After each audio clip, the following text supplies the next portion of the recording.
Setelah setahun lebih nggak nge-review sepatu basket dari brand Peak, akhirnya tahun 2024 ini nge-review sepatu basket Peak lagi.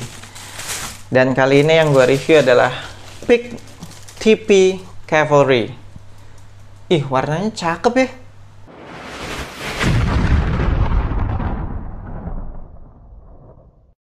Yo, what's good abas di seluruh Indonesia, balik lagi sama gue Fatty Brainwash di Anak Basket Channel. Di video kali ini gue akan ngebahas initial review sepatu basket Peak TP Cavalry.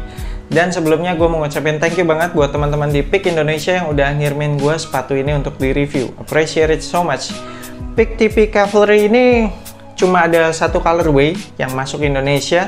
Warnanya kayak gini nih, orange, terus kuningnya juga kayak kuning apa ya ini, kayak kuning-kuning neon gitu ya.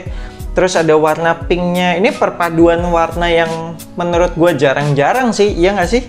Jarang banget gue ngeliat perpaduan warna yang kayak gini. Ini unik banget sih ini colorway-nya. Sepatu ini dibanderol dengan harga retail Rp1.199.000.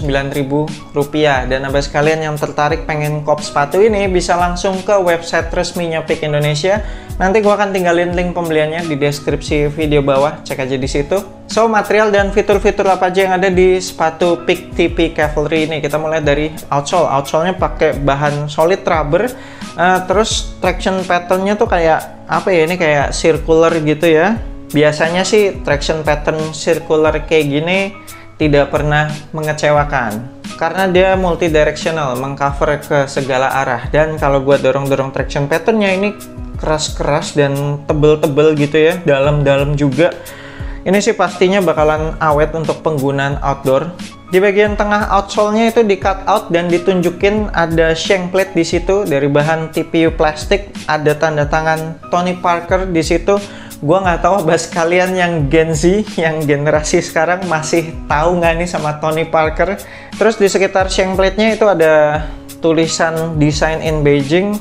Kemudian kayak ada titik koordinat gitu. Gua nggak tahu ini titik koordinatnya nge-refer kemana. Untuk midsole-nya menggunakan teknologi cushioning P-Motif. Jadi P-Motif ini digunakan di sepatu signature-nya Dwight Howard waktu masih under brand Peak. Sekarang sih udah enggak ya.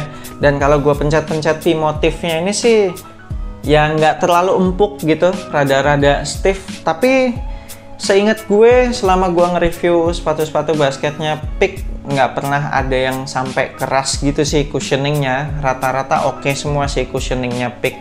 Kemudian di midsole-nya itu ada tulisan Strike a Deadly Blow. Maksudnya apa? Nggak ngerti gue.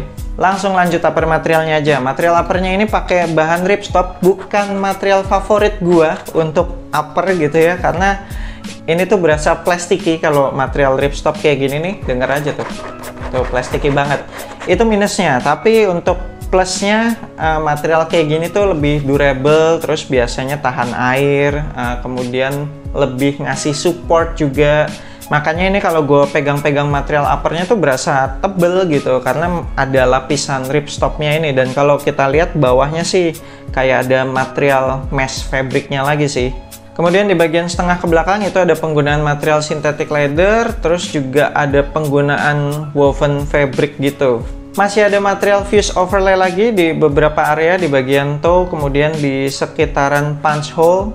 Kemudian untuk material talinya itu pakai flat laces. Nah, ini material tali kayak gini biasanya aman nih, cukup ikat satu kali, nggak gampang lepas-lepas. Untuk lacing sistemnya ada perpaduan traditional punch hole dan ada kabel nilon.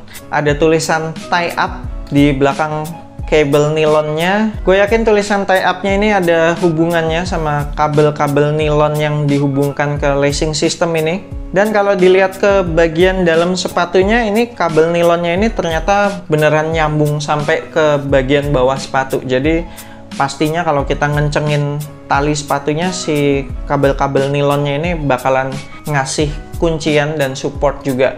Untuk material lidahnya pakai open shell mesh yang bolongannya gede-gede. Ini sangat dibutuhkan untuk sirkulasi udara, mengingat penggunaan ripstop di upper materialnya tadi yang pastinya kurang breathable. Jadi memang perlu banget nih pakai material open shell mesh gini di lidah untuk ngebantu sirkulasi udaranya. Untuk padding lidahnya sebenarnya ini termasuk tipis sih padding lidahnya, cuma kebantu sama ada material synthetic leather di depannya.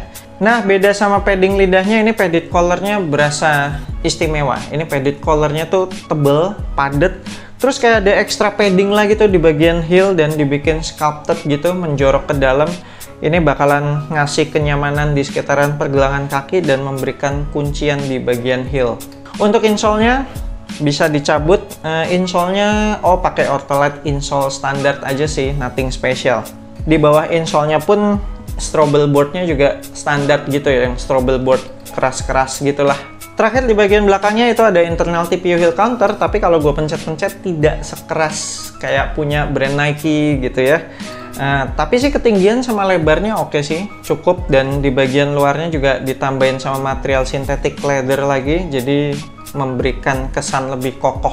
Oke, sekian initial review gue untuk sepatu basket Peak TP Cavalry ini. Menurut gue siluetnya masih kelihatan asik sih ya, enak dilihat. Cuma kalau dipakai untuk casual terlalu basket menurut gue, kurang suka.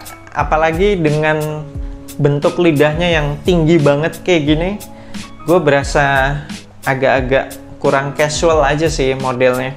Cuma masih a little bit forgiving kalau masih mau dipaksain untuk casual, karena gue lihat meskipun potongannya mid ke high gitu ya, tapi kalau dilihat tuh kayak masih slim gitu loh, kayak nggak bulky banget. So, thank you banget udah nonton video ini. Jangan lupa support gue terus, you know what to do. I'm Fadly Brainwash. Sampai jumpa di video berikutnya. Semoga asupan basket Anda minggu ini cukup.